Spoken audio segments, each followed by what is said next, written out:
Hi armies, good morning. எல்லாருக்கும் good morning armies. எப்படி இருக்கீங்க? எல்லோரும் நல்லா இருக்கீங்களா? ஒன்றும் இல்லை, கொஞ்ச நாள் எனக்கு கொஞ்சம் உடம்பு சரியில்லாமல் போச்சு. வேலை விஷயமாக வெளில போக இருந்துச்சு. ஸோ அதனால் என்னால் ஃபோர்த் பார்ட்டை ரெக்கார்ட் பண்ணி போட முடியலை. Sorry armies. அதுதான் இன்றைக்கி ஃபோர்த் பார்ட்டை முடிச்சிடலான்னு ரெக்கார்ட் பண்ண ஆரம்பிக்கிறேன். ஓகேவா? பார்த்துட்டு எப்படி இருக்குன்னு சொல்லுங்கள். அது மட்டும் இல்லை, first part, second part, third part பார்க்காதவங்கலாம் பார்த்துட்டு ஃபோர்த் பார்ட்டை பாருங்கள். தேர்ட் பார்ட்டில் நீங்கள் என்ன சொல்லியிருப்பீங்கன்னா, இப்போ தான் வந்துட்டாருல்ல, இனிமேல் தாண்டி இருக்கு எனக்கு கச்சேரி அப்படின்னு மாயா கிட்ட சொல்லிட்டு திரும்பியிருப்பீங்க இல்லையா? அதோடு முடிச்சிருந்துருப்பேன். ஃபோர்த் பார்ட்டை பார்ப்போமா? அப்போ வாங்க இப்போ ஸ்டோரிக்குள்ளே போகலாம்.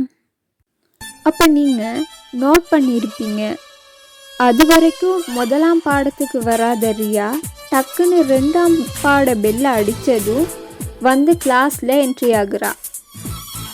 அதை நீங்கள் மாயா கிட்ட சொல்ல, அதுக்கு நாங்கள் எதுக்கு வந்தோம்? படிக்கிறதுக்கு. அப்போ அதை மட்டும் பண்ணிட்டு போவோம், வேறு எந்த பிரச்சனையும் நம்மளுக்கு வேணாம், ஓகேவா அப்படின்றா. அப்போ நீங்களும் ஓகேன்னு சொல்லிட்டு முன்னாடி திரும்புகிறீங்க. அப்போ ஜேகே டக்குன்னு ரியாவையும் உங்களையும் முன்னாடி கூப்பிடுறாரு. நீங்கள் மைண்ட் வாய்ஸில் எதுக்கு அவளோட என்னையும் சேர்த்து கூப்பிட்றாரு?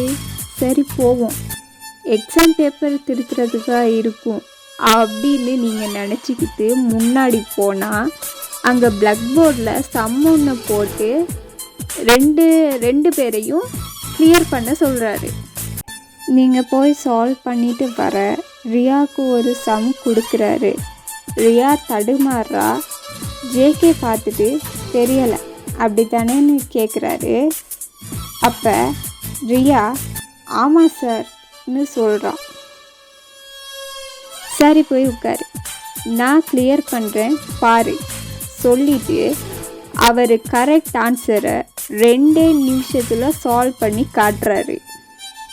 அதை நீங்கள் பார்த்துட்டு மைண்ட் வாய்ஸில் நல்ல ஆளுகிட்ட தான் மாட்டியிருக்கேன் அப்படின்னு யோசிச்சுக்கிட்டு இருக்கக்குள்ளேயே உங்கள் ஃபோனுக்கு ஒரு கால் வருது. நீங்கள் சார்கிட்ட பெர்மிஷன் கேட்டு தூரமாக போய் நின்று சொல்லுமா என்ன விஷயம்னு நீங்கள் கேட்க, உனக்கு அலைன்ஸ் பார்த்துருக்கு, நீ காலேஜ் முடிச்சுட்டு வரக்குள்ள நான் ஒரு காஃபி ஷாப் நேம் அனுப்பியிருக்கேன். அது மட்டும் இல்லை, அந்த பையனோட ஃபோட்டோவையும் அனுப்பியிருக்கேன், பார்த்துட்டு வர முடியுமான்னு தான் கேட்க ஃபோன் எடுத்தேன் அப்படின்றாங்க. அங்கேருந்து உங்கள் அப்பா ஃபோன்லேயே கத்துறாரு, அவளை வீட்டுக்கு போக சொல்லு அப்படின்றாரு. சரிம்மா, வீட்டுக்கு ட்ரெஸ் சேஞ்ச் பண்ணிக்கிட்டு அப்புறம் நீ சொன்ன காஃபி ஷாப்பில் போய் அந்த பையனை பார்க்குறேன், ஓகேவா? அதை சொல்ல தான் கால் பண்ணியா? வீட்டுக்கு நான் வந்தப்போ சொல்லியிருக்கலாம் தானே, பைமா ஃபோனை அப்படின்னு ஏசிட்டு காலை கட் பண்ணுறீங்க. First part, second part, third part பெருசாக யாருமே பார்த்துருக்கல. அதனால இந்த ஃபோர்த் பார்ட்டில் வர்ற வியூஸை வச்சு தான் அடுத்து நான் 5th பார்ட் போடணுமா வேணாமான்னு முடிவு பண்ணுவேன். ஸோ உங்களோட சப்போர்ட்டை எனக்கு தாங்க. ஓகே ஆர்மீஸ், பாய்.